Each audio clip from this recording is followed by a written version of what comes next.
Sound मुझे कैसे हैं सब लोग, होप सब ठीक होंगे। आज हम 10th क्लास की फिजिक्स चैप्टर 14 टॉपिक देखेंगे, रिफ्रैक्शन थ्रू प्रिज्म।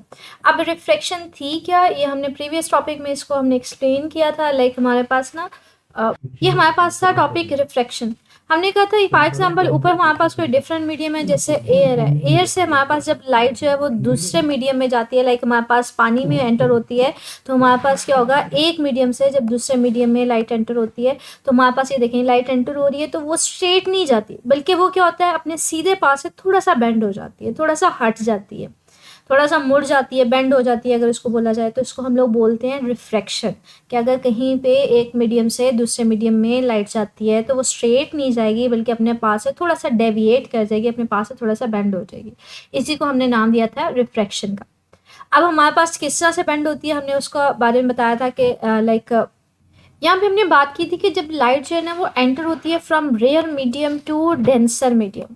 ठीक है, मतलब जैसे लाइक हमने कहा था कि एयर से हमारे पास पानी में एंटर होती है तो हमारे पास, तो हम कहते हैं it bends towards the normal. Normal बच्चे किसको बोलते हैं बच्चे, जहाँ पे लाइट सरफेस में या किसी दूसरे मीडियम में एंटर हो रही होती है, इंसिडेंट आके कर रही होती है, वहाँ पे हम स्केल की मदद से ना एक स्ट्रेट लाइन खींचते हैं, उसको हम बोलते हैं नॉर्मल। ठीक है, तो कहते हैं अगर हमारे पास रेयर मीडियम से डेंसर मीडियम में, रेयर मीडियम और डेंसर मीडियम किसको बोला जाता है बच्चे, रेयर मीडियम वो होता है जिससे मॉलिक्यूल्स आपस में काफ़ी ज़्यादा दूर दूर होते हैं। डेंसर मीडियम वहाँ पे होता है जहाँ पे मॉलिक्यूल पास पास होते हैं। अब यहाँ पे ये देखें मुझे, एयर अगर मैं ऊपर ले रही हूँ तो इसका मतलब है यहाँ पे मॉलिक्यूल्स दूर दूर हैं, तो ये रेयर मीडियम है। अगर मैं वाटर नीचे ले रही हूँ, पानी के मॉलिक्यूल्स जो है वो तो तकरीबन काफ़ी ज़्यादा पास पास होते हैं, तो ये डेंसर होगा। तो जब भी हमारे पास लाइट एक रेयर मीडियम से डेंसर मीडियम में जाती है तो वो टूवर्ड्स दी नॉर्मल बेंड होती है। तो ये देखें ये स्ट्रेट जानी चाहिए थी, स्ट्रेट नहीं जाती बल्कि नॉर्मल की तरफ थोड़ी सी बेंड हो जाती है, तो इसकी तरफ बेंड होगी।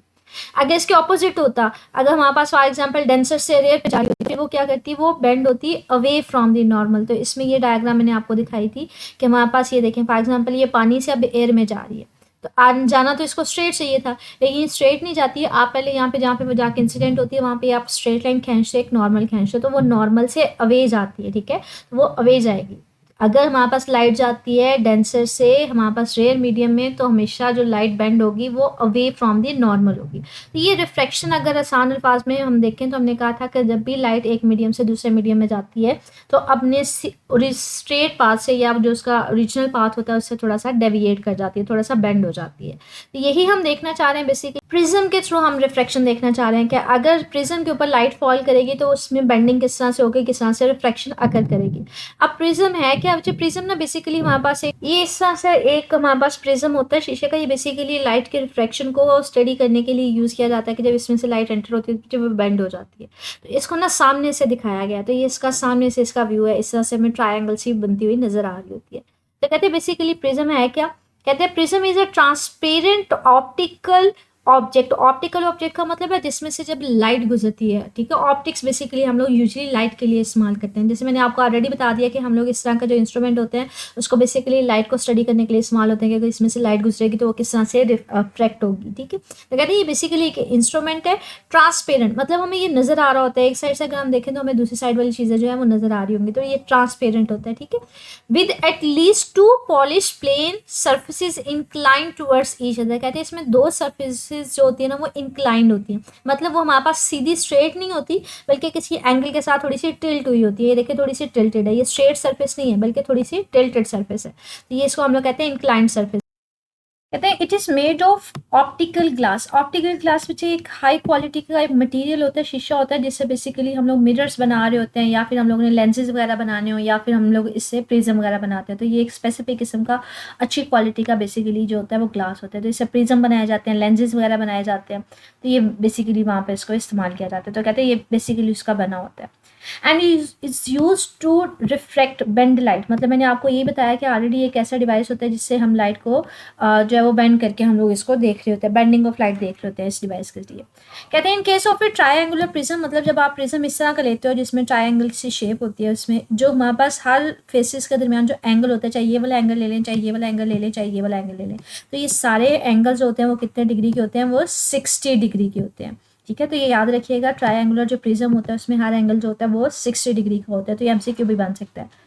The light passing through it does not emerge parallel to its original path but instead change its direction. कहते हैं जब लाइट फॉर एग्जांपल ये लाइट है मेरे पास, जब इसके पास जाके इसके ऊपर मिरर के ऊपर स्ट्राइक करती है तो वो स्ट्रेट नहीं गुजरती बल्कि अपने पास से थोड़ा सा डेविएट कर जाती है, वो बेंड हो जाती है।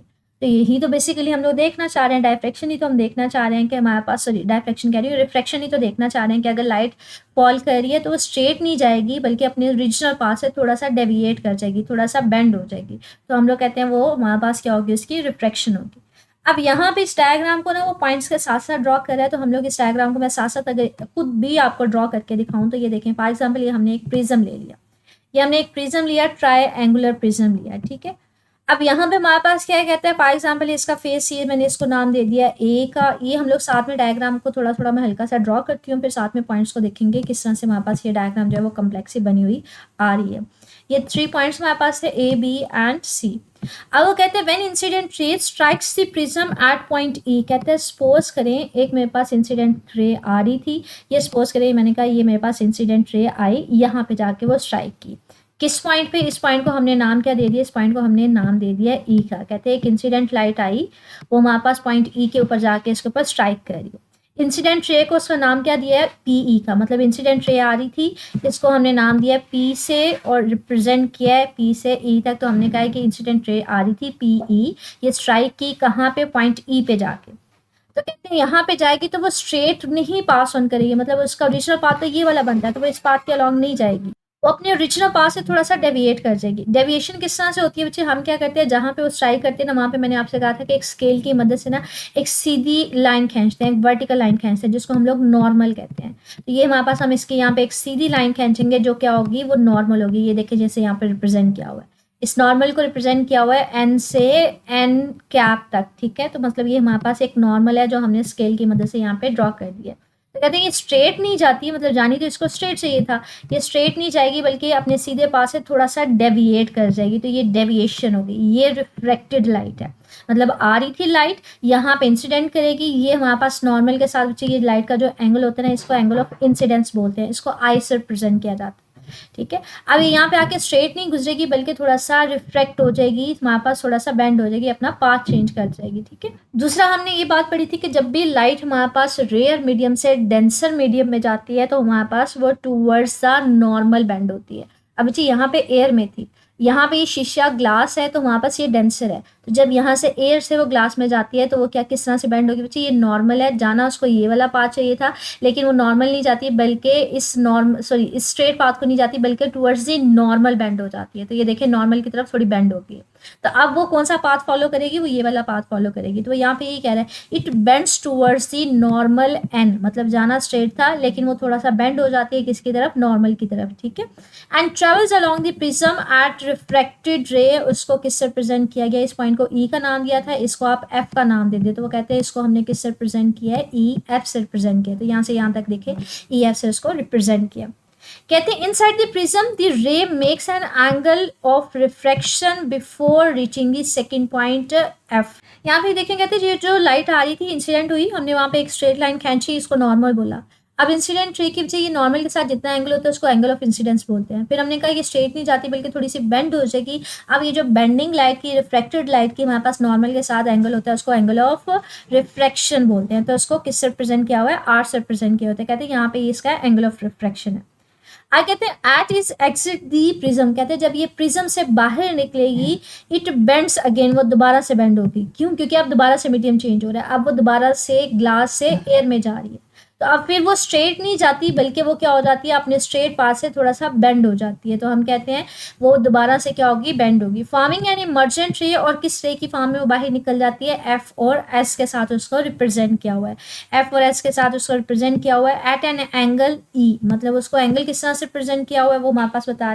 मतलब अगर मैं यहाँ पे कंसीडर करूँ कि यहाँ से वो एक मीडियम है ग्लास है, अब उसने एयर में जाना, तो जैसे वो जाके यहाँ पे कोलाइड करेगा तो वो यहाँ पे लाइट स्ट्रेट नहीं जाएगी बल्कि बेंड होगी। किस तरह से बेंड होगी बच्चे, आप क्या करेंगे, यहाँ पे स्केल की मदद से एक स्ट्रेट लाइन खींचेंगे, ये नॉर्मल है, ठीक है। अब इस नॉर्मल से हमारे पास क्या है, जो लाइट है वो कहाँ से जा रही है बच्चे, वो जा रही है हमारे पास डेंसर से रेयर मीडियम में जा रही है।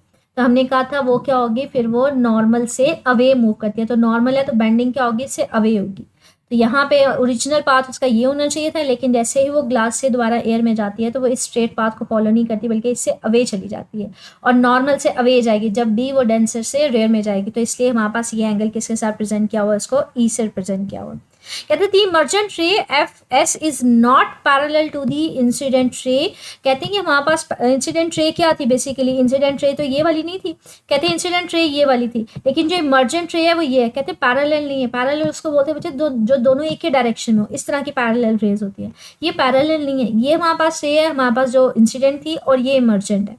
अब कितनी उसमें डेविएशन आई वो बता रहा है, कहते the emergent ray F S is not parallel to the PE, मतलब पीई तो हमारे पास इंसिडेंट रे है, हमारे पास ये वाली जो है ना ये हमारे पास क्या है, इमर्जेंट रे है। मतलब इंसिडेंट रे ये है और इमर्जेंट ये है, तो दोनों पैरेलल नहीं है। अब कितनी डेविएशन आई है, बाय एन एंगल डी, मतलब यहाँ पे वो बात कर रहा है कि इंसिडेंट ये थी तो इसको मूव ये करना चाहिए था, लेकिन जो हमारे पास लाइट इमर्ज होकर आ रही है वो इस तरह से नहीं आ रही, बल्कि वो कितना डेविएट कर रही है बच्चे, वो क्या कह रहे हैं कि हमारे पास ये जो वाली लाइट होगी ना इसको थोड़ा एक्स्ट्रा प्लॉट करें।